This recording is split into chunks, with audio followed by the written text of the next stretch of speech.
Alright guys, welcome back to Strong Successful Male. So for today, be covering part 2 of the story I covered earlier, all about the guy who shares his life journey from a young man growing into adulthood, his adventures growing up, becoming a man, and most importantly towards the theme here, his adventures with gals that were very good looking, the 10s, and backing up what we all know about them. Where we left off, our guy had a girlfriend named Chloe, been with her for a year, a nurse, and she was about to move in with him, and he thought maybe she could be the one. Well, let's see if she's the one. He continues saying, "That's when I saw she wasn't as perfect as I thought." Well, that didn't take long. She was messy, lazy, cheap, and her excuse was, "I had a horrible day. I need to relax." Boarding school made me neat and organized. When she noticed I was getting mad, she'd make a stupid face or do something to make me laugh, and I'd end up cleaning up her mess. Smack, dumbass. He says, "By now your hand must be getting sore." Well, I just took a break, and yes, it's sore. My friendship with Allison grew. At first, I didn't notice Chloe hated her guts. Chloe said Allie gave her chills because she might be into her. I told her I was stupid, and she got mad at me for not agreeing. Things started to go south. Chloe stood me up one time when we were supposed to go for drinks. Her excuse was lame. Coincidentally, I ran into Allison and her girlfriend celebrating moving in together. Allie was tipsy and invited me to join them. Join them? Define join them. Couldn't resist. I know it's not what I think. I accepted. We went clubbing, had a blast. It wasn't any different than hanging out with guys. Well, yeah. They're essentially many times dudes in girls' bodies, if you meet the cool ones. And there are some cool ones. I've known some cool ones. I've also known a lot of not cool ones. We were drunk when Allie told me that I was a good guy, and as a friend, she had to say Chloe was not right for me. I asked why, but she refused to say more. Well, she's a nurse. Chloe's a nurse. What do you expect? The next day, I called Allie, and she had been drunk and babbling, didn't know what she was saying. Since she refused to explain, I started thinking coldly about Chloe. Red flags popped up. SCX has slowed down because she was quote-unquote tired, and she often came home late. She was unavailable when I called. She wore sexy underwear to work. Dude, all these signs of disrespect and bad behavior. And you said she's a freaking slob and lazy, but again, you were still young. And you had some experience, but not a whole... Yeah, but you didn't have this kind of experience in relationships. That's what it sounded like. I called Allie again. Is she cheating on me? Silence. Answer me, Allison. She said, "I know nothing, but if I were you, I'd follow her when her shift ends at 6 p.m. Chloe had told me it ended at 9. There you go. I took my motorcycle and waited outside the hospital. She never came out. Allie finished her shift and told me Chloe had already left, but I hadn't seen her. I called Chloe. No answer. I went home. She showed up after 9 p.m. saying she was extremely busy and couldn't answer her phone. I knew she was lying, and I was furious, but I had no solid proof. So she showered. I checked her phone. Back then, phones did not have passwords. Just press a star to unlock it. I didn't find any weird texts, but I found an unsaved number. I called Allie and asked if she knew it. She sighed and said it was her boss, Dr. Perv. A nurse hooking up with her boss, her doctor boss. First time in history, huh? At that moment, I understood why Allie didn't want to get involved in this drama. The next day, I went early to the hospital and checked the exclusive parking spots behind it. I found Dr. Perv's spot. I was wearing my work clothes, dirty gray overalls, and a bunch of pockets. Looked like I was there to fix something or clean. Finally, he parked. I saw him clearly, twice my age, handsome, thin, tall, expensive car. He had money, and I said good morning politely. He nodded, didn't even look at me. I went to work, then came back with my motorcycle before 6. A few minutes later, Dr. Perv and Chloe left the hospital in his car. I followed him to Chloe's apartment. She was still in her last months of the lease. Oh, so you didn't move in together yet. Thank God for that. So you were just thinking about it. And but she was obviously at your house a lot, being a big lazy slob. I knocked. "Who is it?" she asked. "Open up, Chloe." Silence. I said, "I followed you. I know you're not alone." I kept knocking, yelling, neighbors peeking out, and I did not care. Inside, I heard them talking and then arguing. Finally, Dr. Perv opened the door with his hands up like I was mugging him. He was scared. He said, "I don't want any trouble." She told me she was single. Fuck off. He bolted like a rabbit.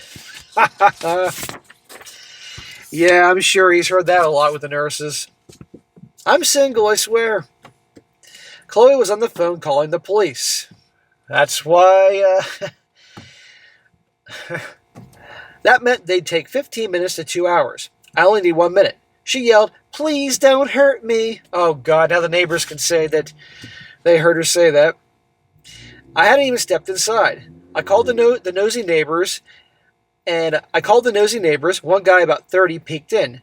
"Can you see I haven't touched her?" And he nodded. "You effing cheater. Don't ever contact me again. You're out of my life. I'll put all your crap in trash bags." And I asked his name, Jerry. "I'm a witness you didn't hurt her." Another voice behind me said, "I'm Charlie. I also saw you didn't touch her." A big guy around 60, and I thanked them both and left. Thank God you had witnesses and they acknowledged this. I made it home angry, then broke down and cried alone. Chloe didn't call, but she sent me an SMS trying to manipulate me, saying it was dumb trying to deceive somebody smart like you. Dr. Perv doesn't compare to you. I told my two partners I'd take the day off. They gave me condolences, and the next day, while I was throwing out Chloe's stuff, Allie called. Dr. Perv had given her papers for HR. Chloe's transfer order to another hospital. Allie knows Chloe's puffy eyes. I told her what happened. She promised to visit me soon. I wanted to report Dr. Perv, but Allie said don't bother. He was divorced, and hospitals don't care about staff relationships. Not surprised, because it happens all the time, because the ones probably making the decisions also probably engaged in immoral activities. Later that day, I left my apartment. Who did I run to with the trash bags and puffy eyes? Chloe. I walked past without looking. "Can we talk?" No answer. She grabbed my arm. I looked at her hand like it was dirty. "Please let me explain." Same old lines. I said nothing to her and I kept walking. She pulled my arm again and she said, "Please, I had a reason." I said, "I don't care." "Dr. Perv is out of my life forever," she said. "I'll never speak to him again. I swear." I yanked my arm, glared at her, and left her crying on the floor. Well, good for you. And again, I'm glad you didn't let her see you cry. And now you learned something. Don't get involved with the tens, especially nurses. They're for recreational activities only. He says, "I won't lie. I felt sad about losing the idea of her, the Chloe who made me feel loved, but her new position paid less. She couldn't afford her apartment. She called, sent her minions for a month. She was desperate. I ignored them all until she gave up, and eventually she moved back with her parents. It's not your fucking problem." Allie and I met at a park near the hospital, and I told her everything. Then she told me that Chloe and her had been competing for the same job. Chloe almost had it locked by sleeping with Dr. Perv, but he got pissed at her and gave Allie the job instead. Hey, worked out well. Chloe had a transfer. Allie had happy tears. The position included family coverage. Her mom had cancer. Treatment was expensive, draining her family savings. With that job, her family could afford it. It gave her mom many, many, many happy years before the disease finally won. While I was getting over Chloe, one of her friends kept trying to contact me, a guy my age. I finally answered just to tell him to fuck off. First thing he said, "It's business, not about Chloe." That caught my attention. We met at a bar. Over beers, he told me his Uncle Victor wanted to meet me. He was a mechanic looking for electronics tech like me. So obviously, through the connection through Chloe at the time when, that word got out. I contacted Uncle Vic. He needed help with new smart cars were coming out. He was an experienced mechanic but clueless about electronics, and I saw an opportunity. I'd always wanted to learn mechanics. We made a deal. I trained him with his staff in electronics, and he'd teach me mechanics. We shook hands, no papers, no lawyers. 2 hours teaching them electronics, 2 hours learning mechanics every day. As SSM, I worked with Vic for 18 months. He didn't pay me a dime. I didn't ask. He didn't either, because it was a deal between men who honor their word. Well, great. It's preparing you for the future, because there's not a big future in repairing VCRs and other things, because people eventually they don't get things fixed anymore. They just throw them out. So that would hurt your business. But mechanics and cars and stuff, there's always going to be demand for that. Until fucking robots are fixing them. By then, my free time was almost gone. I was so into cars, I usually stayed an extra hour or two at the workshop until they closed. I still had to run my own business, go to tech school to learn more about automotive electronics, and to hit the gym. SSM, you work out too. Once you're used to it, it's hard to quit. Well, why would you quit? It's a lifetime thing. Lifetime commitment. It's a lifestyle. But anyhow, man, that's how it is. You ran your business and learn new shit on the side, preparing for future business when the old business starts to become obsolete. You always keep learning, guys. I was around 29 years old when I met another 10. Her name was Sarah. Here we are with another 10. How'd the last 10 go? I met her at the gym. We parked next to each other and walked in together. I opened the door for her. She smiled and asked her out the same day, and she said yes. 2 weeks later, we were officially dating. I like the fact that you go for what you want. You don't hesitate. That's good. The problem is you don't hesitate with these 10s who are going to be a problem, but you were young and didn't know that back then. By then, I was always scanning for red flags, but I didn't notice them until later. A few weeks in, she demanded I make more time for her. An entrepreneur or business owner, good luck, honey. Don't demand shit from me. Monday to Friday, I was busy working and studying. I told her I wasn't wasting time, I was building my future.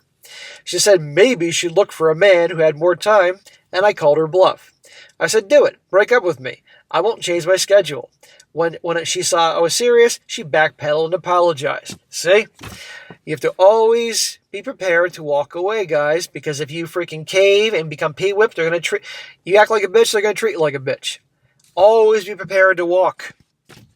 End of story. And your purpose, your business always comes first. Another time, she demanded to move in with me. Dude, I'm seeing a pattern here. It's time to ditch the bitch.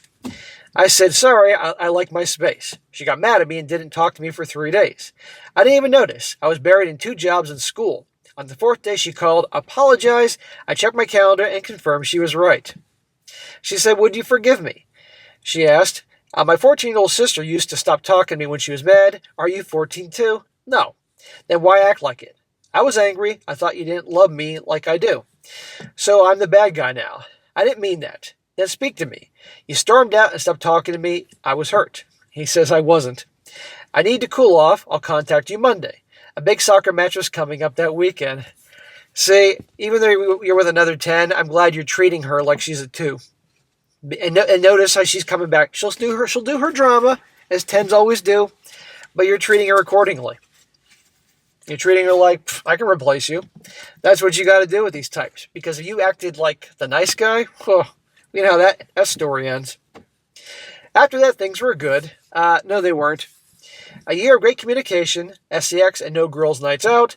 We met each other's parents. Her older brother didn't like me, and I didn't care. Good, you shouldn't care. A couple months before our second anniversary, a new guy showed up in her circle of goofy friends. Let us call him Dick. First time she mentioned him, she talked like he was a big shot. Single, musician, tall, and I said nothing, but I paid attention. I met him at a birthday party, and I wasn't impressed, but Sarah was. Well, when girls start talking about guys, pay attention. I'm sure she's testing you, trying to see if you'll get jealous. She giggled at his fake foreign accent, red flag. I started calling him Dick in front of her, and she got mad, saying, stop calling him that, he's a good guy. Is he the Pope? I asked her. Why do you care if I call Dick a dick? Because you don't know him, she said. I know my girlfriend is more protective of him than me. That makes me hate him. She got clingy, affectionate, and said, don't be jealous. I glared at her, my stepdad's predator glare, and she got scared. I told her, I'll say this once, I won't tolerate infidelity. I should have told her that in the first date, dude. If you cheat on me in any way, I'll wish you luck and walk away forever. Are we clear? She nodded. I hugged her, but I saw something in her eyes. Regret. Maybe she already cheated or was planning to. Well, given the fact that she's a 10 and she knows it, and she unleashes a lot of drama, I'm sure she has. The next week, she love-bombed me. Oh, she cheated, dude. But once her guilt faded, I saw it all going down. She stopped sending messages at work, stopped being affectionate, she got self-conscious about nudity, she used to walk around butt naked, now she covers herself up. SCX slowed down, she was hardly around, and she never mentioned Dick unless I asked. I was almost sure she was cheating, but I needed proof. Dude, she's cheating, absolutely. Remember your previous relationship with Chloe, and the SCX was slowing down, and all of a sudden also to other weird behavior? Same thing.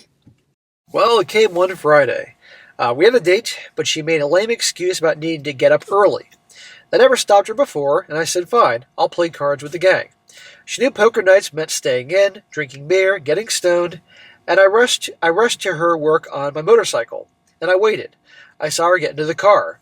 I tailed her to a nice restaurant, parked outside, and guess who was there performing? Dick. Shocker. You're definitely chasing after your lot of cheaters on your motorcycle. Call it the Cheatermobile. I could see everything. Sarah sat close to him, applauded like crazy after every song, and I admit the guy could play. After several songs, he took a break and sat with her. They talked, then started kissing. Those musicians, huh? And right out there in public. And the guy knew, and he thought it was probably funny. Well, here's the thing, man. 10s can do that, and so can 5s. But there's something about those 10s, because they know it. And I guarantee you, she blamed it on you. That you neglected her, you were mean to her, all these other things like that. That probably justified it. Well, I stormed in. The host asked if I wanted a table, and I ignored him. I stood in front of them while they were still making out. They didn't even notice until the host asked me to wait outside. Sarah gasped, Dick froze, and I extended my hand and said, "Hey, Dick." Sarah hit her face, and he trembled and shook my hand and said, "It's Nick." "Whatever, just take good care of my ex-girlfriend," I said.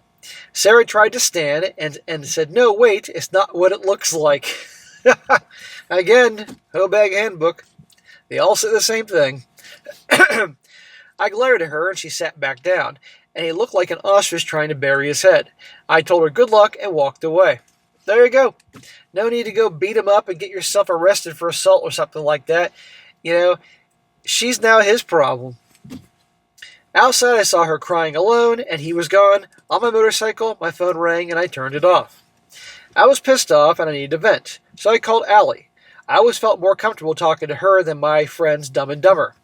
Maybe it's her profession, she knows compassion, she knows what to say to cheer me up. After I finished talking, she said it's her huge loss, and that made me smile. She offered to bring me something to eat the next day, and my fridge was full, but I agreed. I wanted the company. Well, Allie's a good friend of yours. You know, she's probably like, "What is it with you picking these girls who are always cheating on you?" She came over the next day, and so did Sarah. Oh, great. She was outside my apartment, bawling, begging me to let her in. I'd throw rotten eggs at her. I never gave her a key, thank God. I didn't even answer, and I called security. She finally stopped knocking. Then I heard Allie's voice saying, "John, it's me." I opened the door, and Sarah's face was shocked, like her brain couldn't process what she was seeing. Next to her was a security guard, and I smiled. I said, "Welcome, Allie," and let her in. As soon as I closed the door, Sarah started screaming horrible names at my friend while she was escorted out.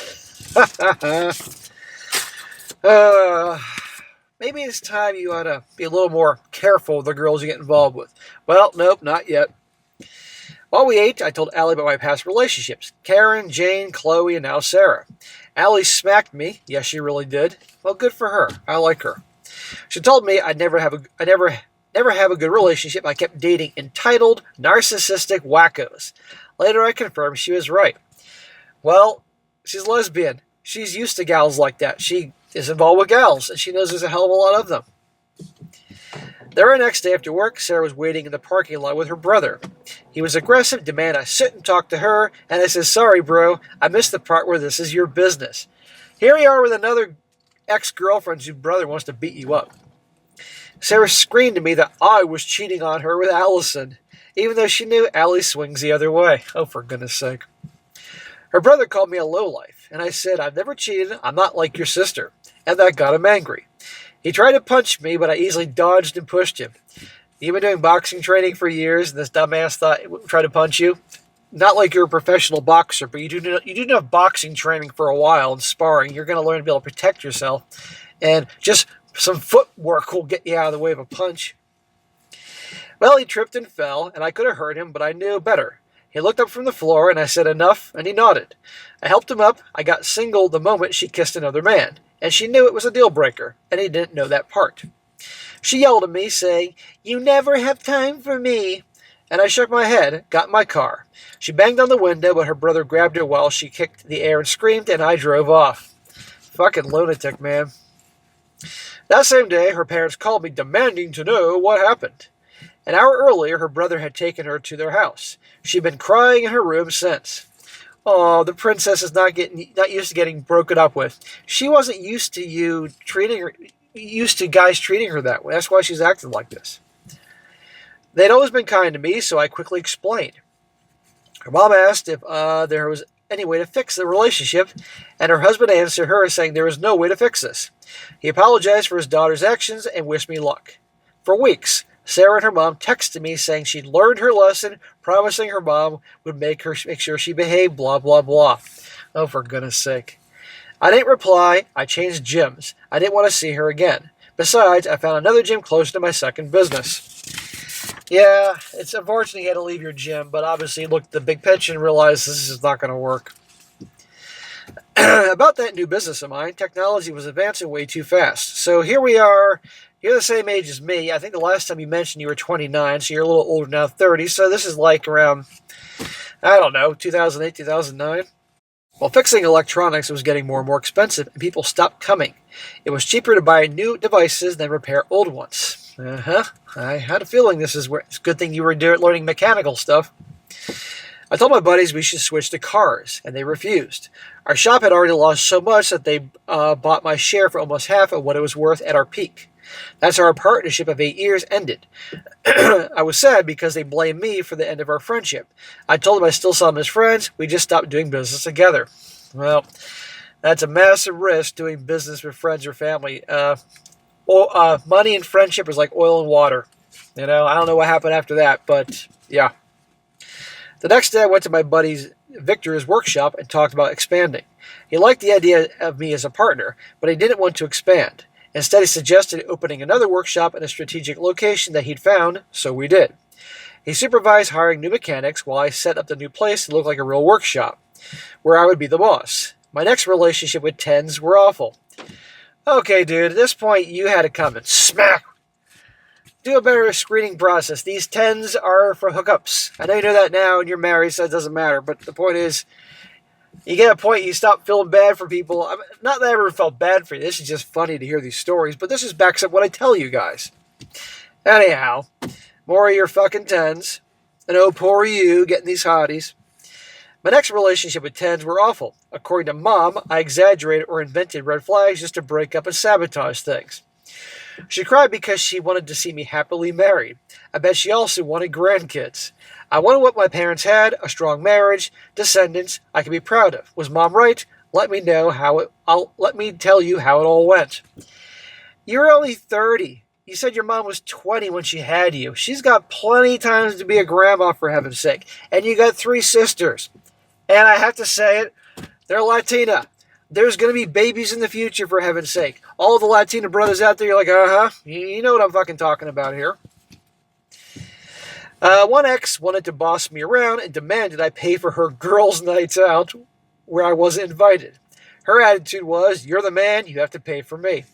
I told her pound sand. Since she already invested in her looks, another cheated on me with the excuse that you never told me we're exclusive, even though I'd already given her the I won't tolerate cheating speech. She swore she'd be loyal from then on in, but I didn't buy it. Another had a male best friend who was apparently more important than our relationship was, so I ghosted her. So there's 3 chicks you mentioned in this paragraph, and I'm assuming they were all tens. Well, to be honest with you, the way you describe these gals' behavior nowadays in time where attention and validation you can get anywhere from dating apps to social media, that's how the 5s behave. The one who broke the camel's back, let's call her Jessica. Hey, what a perfect name. What a nut job. She came from a wealthy family. I didn't notice how spoiled she was at first because she only showed me her nice side. Well, that's how it works in the beginning, man. Trouble started when she began marking me as her territory. She'd leave lipstick in my car, spray perfume on the passenger seat, call my mom just to chat, and try to get along with my sisters who felt uncomfortable around her. She paraded me in front of her girlfriends, bragging that I was my own boss, and I already popped the question. He says, say what? We'd only been dating 3 months, and she just wanted her friends to envy her. She's telling her friends who popped the question. Yeah, she's nuts. I had a Facebook account to keep in touch with old friends. One day I saw a post congratulating Jessica on her engagement. What the fuck? Okay, this broad has to go. My first thought was that she was two-timing me. I went to her place and confronted her. What she said floored me. I was just fast-forwarding what eventually would happen, she said. I broke up with her immediately. Good, dude. And I hope you changed the locks and put cameras everywhere. Things escalate quickly. She locked herself in the bathroom, threatening to end her life. Uh-huh. They all do that. Well, no. They don't all do that, but that's what they do when they want to claim they do that. They lock themselves in the bathroom and say the same shit. It's like, really? Maybe they scratch themselves with the pink razors they use to shave their legs. Next thing you know, they're in the hospital. If somebody really wants to end themselves, they'll do it. God's sakes. I had to call her friends, the cops, and an ambulance. I needed witnesses that I had not hurt her. Her BFF called her parents, who I'd never met. Her father called to yell at me. I guess BFF gave him my number. And her mother showed up at Jessica's apartment. Her father was a nightmare. How dare you upset my sunshine, he said. Her father actually called her that. Her mother was more reasonable, asking for my side of the story. I was full of emotions, anger, confusion, and fear. When her mom spoke to her, Jessica calmed down. She finally opened the door. Paramedics took care of her. Cops took my testimony. Luckily, I didn't have any more problems. Okay, dude, maybe you want to start dating some 8s at this point. Or a better screening process. You should have had your friend Allie meet some of these girls before you got exclusive with them. I'm sure she could tell you, nope. And something kind of tells me you like drama. Call me crazy, but it seems like that to me. I hope the fucking sex was good, dude. And usually it is with the crazies. Before I blocked Jessica, she texted me saying, "Don't be mad. We just fought. Now it's time to reconcile with you." She was bananas. She even begged my mom for help, but my mom saw through her. My sisters blocked her too. Since she couldn't reach me, she sent gifts and letters to my job. Cookies, chocolates, poems. I gave the food to my mechanics. When they realized it was from Jessica, they tossed it in the trash unopened. I wouldn't trust her to freaking do something to those chocolates and brownies and cookies or whatever she's sending there. Oh, hell no. Why didn't I call the police? I did. And they laughed at me for being scared of chocolates and letters. Hello, police. She could put something in the chocolate. She could be dipping it in Drano, for God's sakes. Bitch is crazy. The lawyers told me I need proof she was trying to harm me to get a restraining order. It took 2 months. A lawyer, public confirmations, and finally changing my phone number. She twisted the bathroom story, but eventually gave up, or found another sucker. That one made me rethink dating altogether. Oh my God, dude. After we broke up, one of her girlfriends called me worried about me. She said she understood me and maybe we'd get along. Ghosted. I was tired of all of them. I developed immunity to bullshit. I started doubting and second-guessing everything people told me, and I woke up. The last one, we have another one before he's finally done. We'll call Nadia. Oh, God. Nadia. I knew Nadia once. Nadia was 29, gorgeous. Let me guess, a fucking 10? Fit, boob job, but with a hidden awful personality. They usually do. But obviously you were looking at the boob job as opposed to, like, why aren't you having Allie screen these girls? She would enjoy that. We met at my 35th birthday party. You're doing this shit up to you're 35 years old. Organized by my sisters. They invited a ton of people. Nadia was a yoga instructor and a dancer. Oh, Jesus. Someone introduced us. She flirted hard. I liked the attention. Ding, ding, ding. But she was forceful.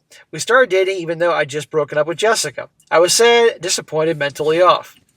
Nadia was a walking red flag, but I ignored it. Smack! You've been ignoring all of them, bro. Again, yoga instructors can be pretty darn flexible. I don't need to elaborate on that perk. And the body.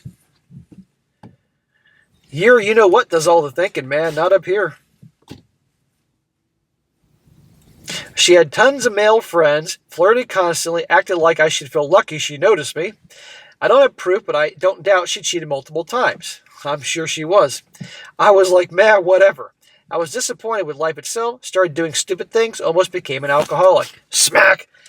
It's not worth throwing it all away. You had a tough childhood growing up, and you turned the shit around along with your good parents and your stepfather. You keep fucking everything up because of these hoes. God's sakes, man. My mom's sister's in Allie and stays in intervention. Thank the Lord. Nadia didn't care. She thought I was fine. My family made me see how bad things had gotten. Stepdad spoke to me alone.